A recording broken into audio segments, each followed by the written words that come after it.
Pada pagi itu, matahari bersinar indah. Anak manusia baru saja memulai rutinitas sehari-hari. Para nelayan berada di laut lepas. Kaum ibu sedang sibuk di dapur. Anak-anak usia sekolah menikmati hari libur. Sebagian pemuda sedang berolahraga. Sebagian lagi bersiap-siap menuju pantai untuk rekreasi. Para buruh bangunan sedang bekerja. Suasana pasar hiruk-pikuk dengan berbagai transaksi. Burung-burung baru saja meninggalkan sarang. Tiba-tiba pukul 7:58 waktu Indonesia Barat, hari Ahad, 26 Desember 2004, bumi Serambi Mekah berguncang dahsyat. Guncangan gempa pada 8,9 skala Richter itu berlangsung puluhan menit tanpa henti. Bumi bergerak ke bawah dan ke atas, ke kiri dan ke kanan, berayun-ayun terus-menerus. Orang-orang berlari keluar rumah, berkumpul di jalan-jalan dan lapangan terbuka. Mereka seperti berada dalam tampi. Kepala terasa pusing, sehingga banyak yang terjerembab ke bumi. Suara azan Allahu Akbar berkumandang dari menara-menara masjid dan menasa. Suara zikir pun membahana di mana-mana.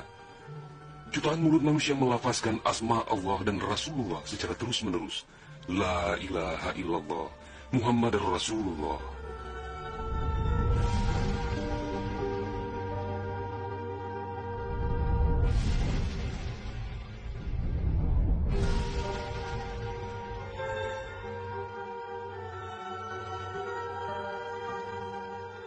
Seusai gempa dahsyat itu, sebagian orang pergi untuk melihat-lihat situasi. Karena terbetik kabar bahwa di tempat tertentu ada bangunan yang rubuh, ada tanah yang terbelah, dan ada pula rumah yang ditelan bumi. Tidak terpikirkan oleh mereka apa yang akan terjadi setelah itu. Tidak ada tanda-tanda alam yang begitu kentara. Tidak ada yang mampu menafsirkan dan menduga sebentar lagi akan terjadi bencana maha dahsyat yang meluluh lantakkan permukiman penduduk sepanjang pesisir Aceh. Tidak ada pula yang mampu menerjemahkan berbagai firasat atas pusaran nasib yang bakal menimpa tanah rencong. Juga hampir tidak ada yang memahami tanda alam, manakala air laut surut beberapa ratus meter. Orang-orang di pesisir pantai tampak asyik mengumpulkan ikan yang menggelbar-gelbar. Bahkan air sungai pun mengering. Namun tidak ada yang dapat membaca tanda-tanda itu. Mereka seakan melupakan gempa yang baru berlalu.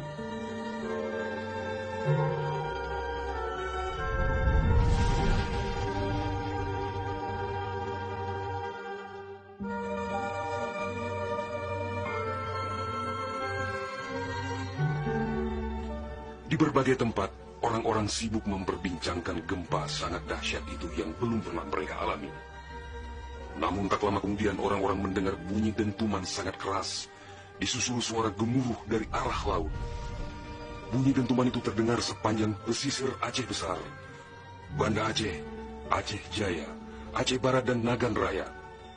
Orang-orang mengira itu adalah bunyi bom. Memang sebelumnya sering terdengar bunyi bom yang menghiasi kehidupan orang Aceh ketika itu, karena Aceh dalam situasi konflik bersenjata. Orang-orang pun bertanya dalam hati, mengapa masih ada pihak yang tega berperang dalam suasana yang begitu menakutkan? Orang-orang mengira pagi itu hanya sekedar gempa. Mereka sama sekali tidak menduga bahwa bunyi dentuman keras tersebut adalah akibat patahan lempengan bumi yang berpusat di Samudera Indonesia, sekitar 149 km sebelah selatan Calang Aceh Jaya. Dan itulah penyebab gempa. Di samping kehendak Allah pemilik alam semesta, belum sempat mereka bernafas lega akibat gempa. Dalam suasana gebalau dan kucar-kacir itu, tiba-tiba daratan diterjang air laut. Air berwarna hitam pekat itu datang sangat tiba-tiba dengan suara gemuruh yang menakutkan. Ia berlari sangat cepat, menerjang apa saja yang dilaluinya. Di tempat-tempat tertentu air mencapai ketinggian 18 meter. Bahkan ada yang mencapai 35 meter, seperti di kawasan Lokna. Dari jauh air yang beringas itu tampak bagaikan rupa naga yang menggeliat-geliat mencari mangsa. Air dengan kecepatan 900 km per jam itu bagaikan bulldozer yang melumut apa saja yang ditemuinya. Orang-orang berusaha menyelamatkan diri dengan berbagai cara. Namun hampir semua orang, hewan-hewan, benda-benda, rumah, lakbatat kaye bate, digulung air itu tanpa kecuali. Semua wilayah yang dilaluinya pun hancur berkeping-keping. Air laut yang datang menyamai kecepatan pesawat terbang itu, ternyata namanya tsunami. Kekuatannya memang luar biasa.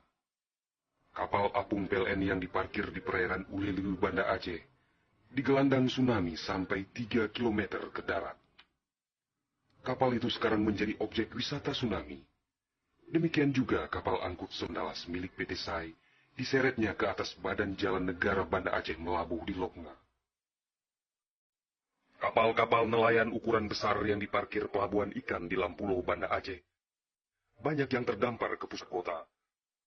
Termasuk mesin cetak harian Serambi Indonesia dikerungcut di bawah tsunami sejauh 1 km.